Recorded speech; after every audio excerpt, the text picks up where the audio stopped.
Buying a house versus renting and investing. The real math.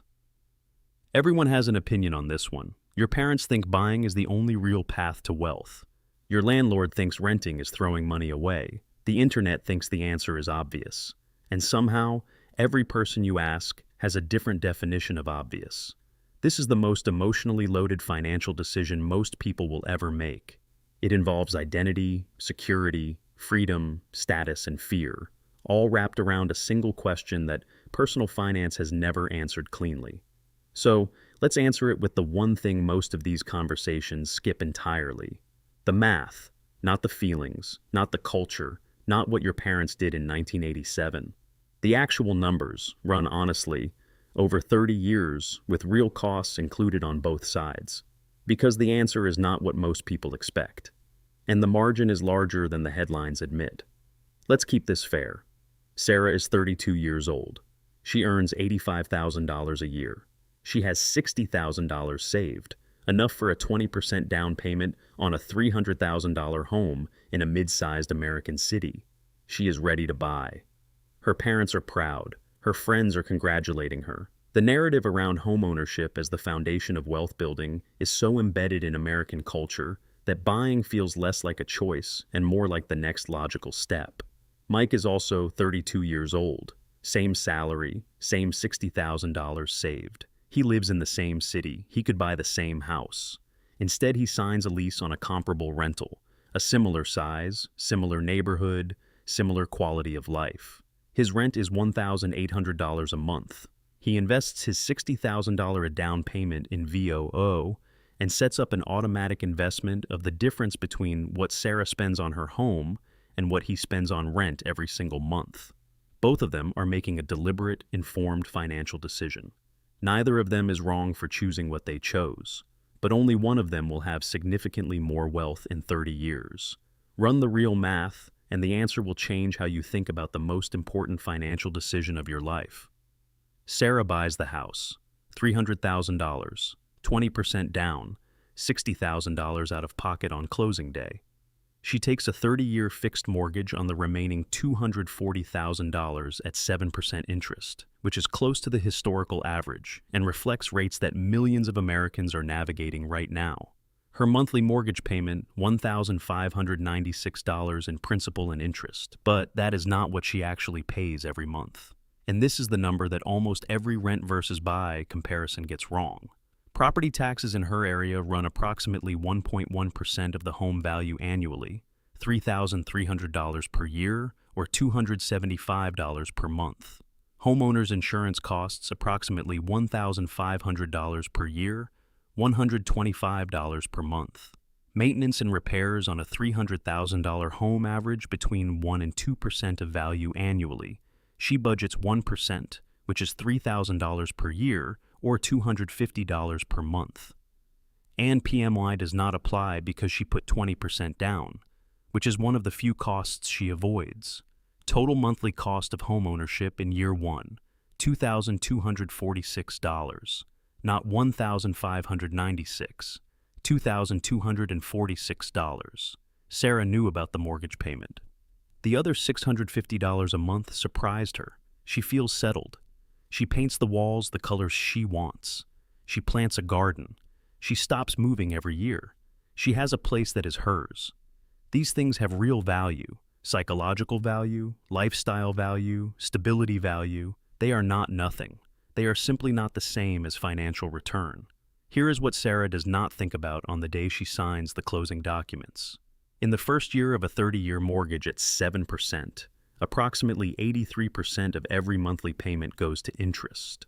Of her $1,596 monthly payment, roughly $1,400 goes to the bank as interest, and only $196 reduces her actual loan balance.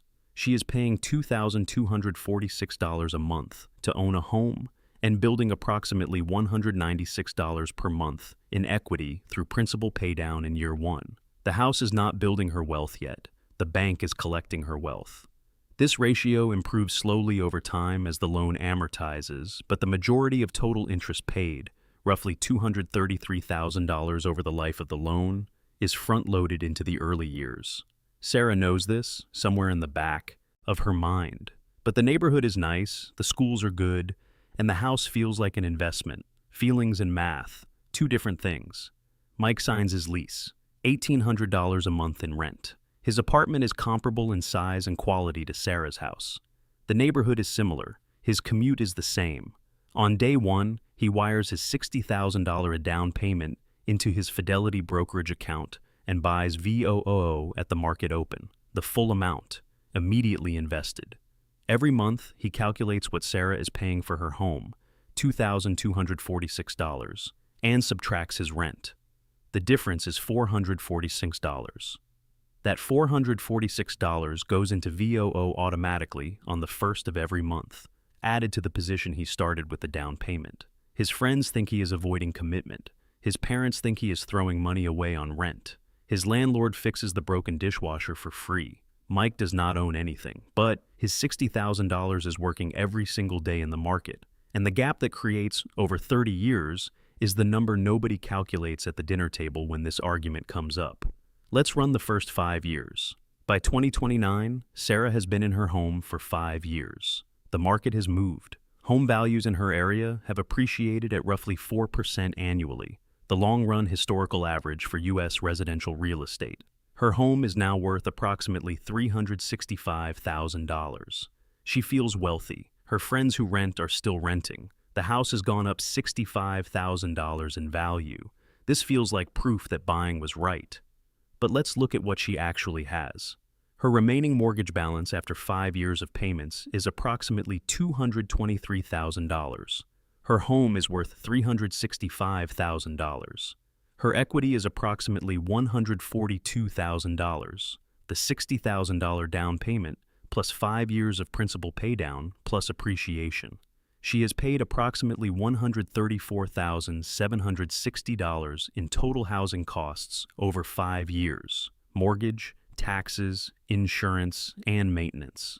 Of that amount, roughly $80,000 went to interest alone, gone, no asset attached. Her real financial gain from homeownership in year 5, net of all costs, is approximately $82,000 above her starting position. The appreciation and equity growth, minus the sunk costs of interest, taxes, insurance, and maintenance.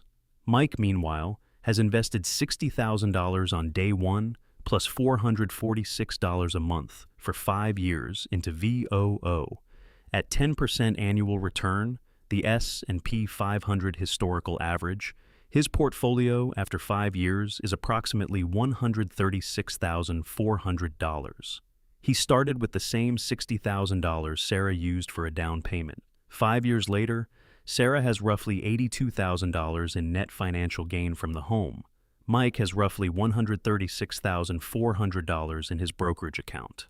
Mike is ahead by approximately $54,000 after 5 years, and he has not had to replace a water heater, but 5 years is nothing. Let's go to year 10. Sarah's home, appreciating at 4% annually, is now worth approximately $444,000.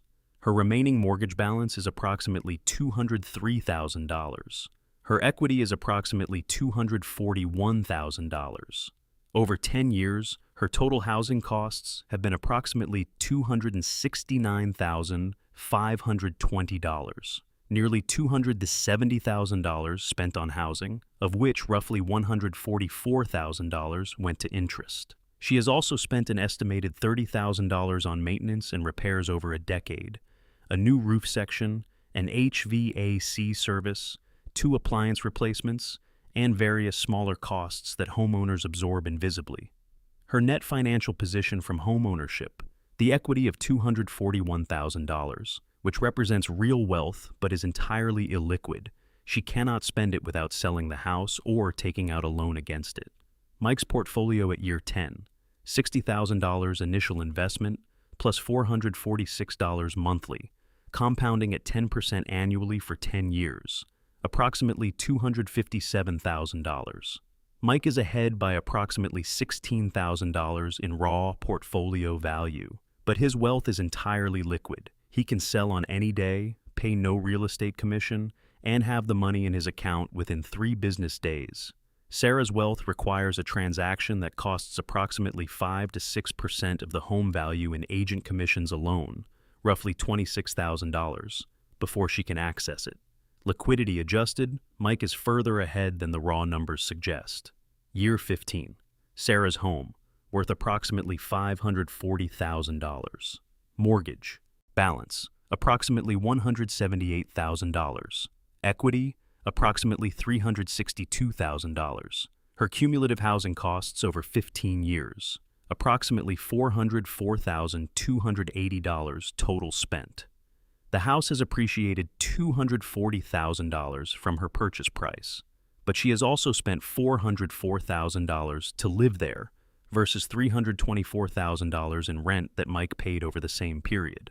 The delta in living costs is $80,000 more spent by Sarah than Mike over 15 years, partially offset by the appreciation she captured. Mike's portfolio at year 15, approximately $461,000.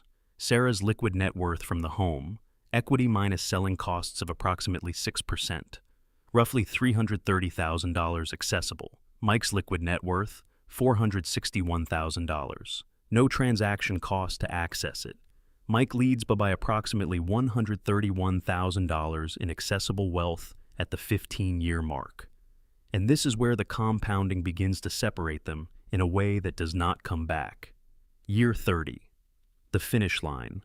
Sarah's home, appreciating at 4% annually for 30 years, is now worth approximately $972,000. Her mortgage is paid off. She owns it outright. Her equity is the full market value, approximately $972,000.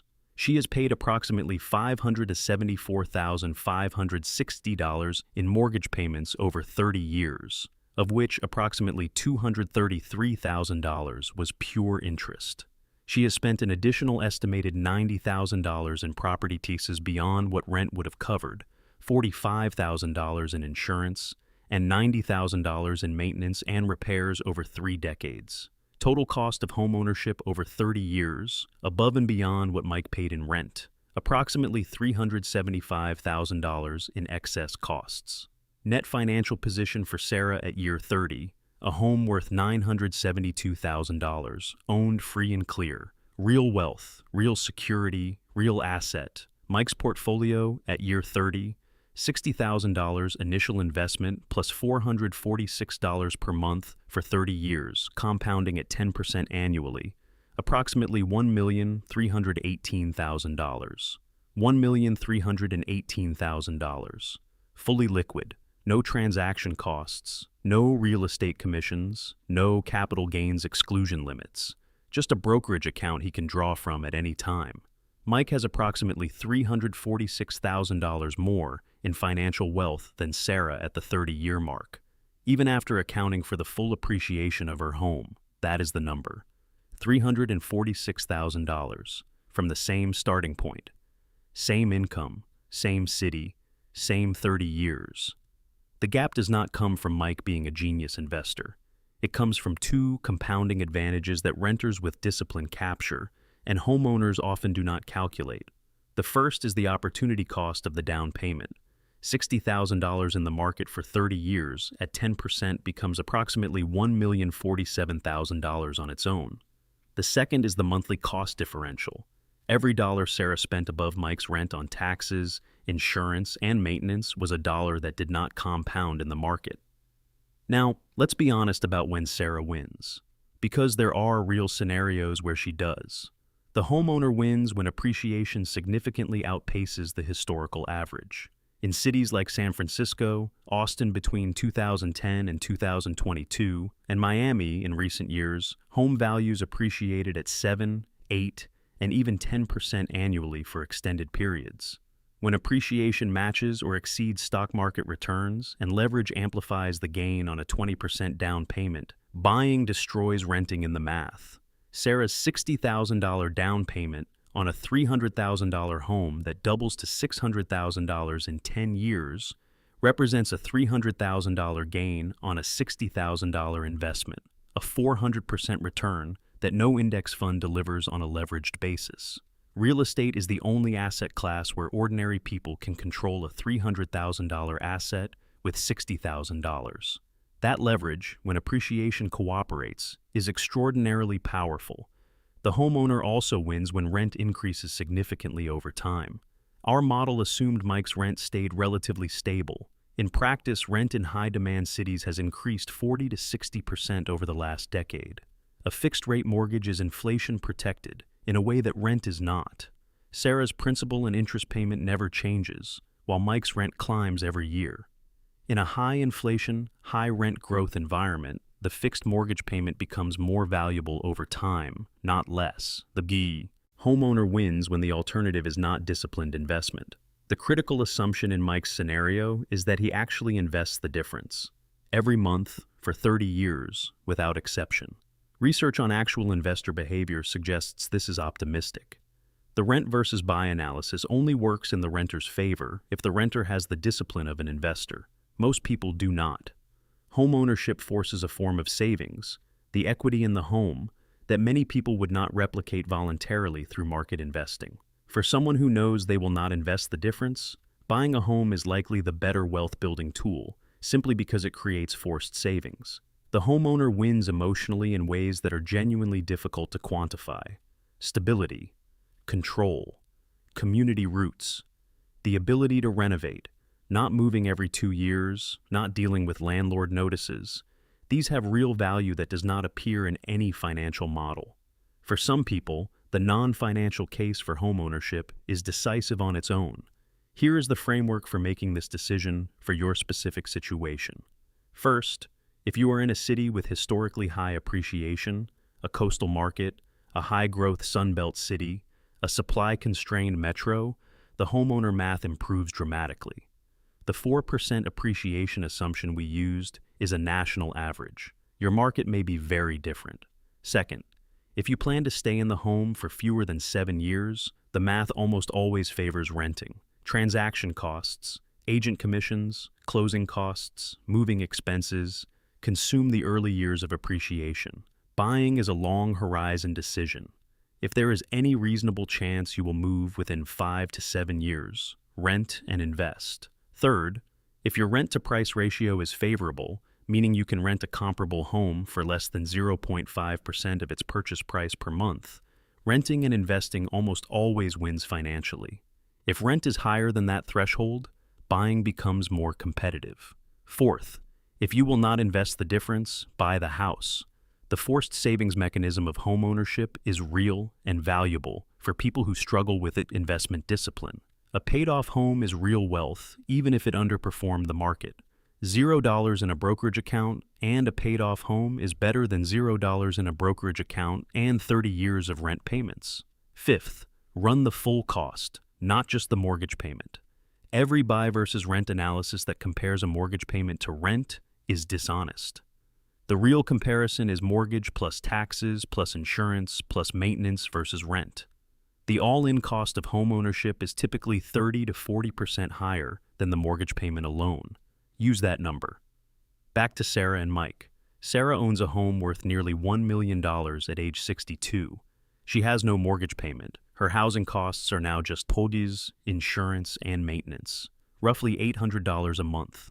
She has security, stability, and an asset she can sell, rent, or pass to her children.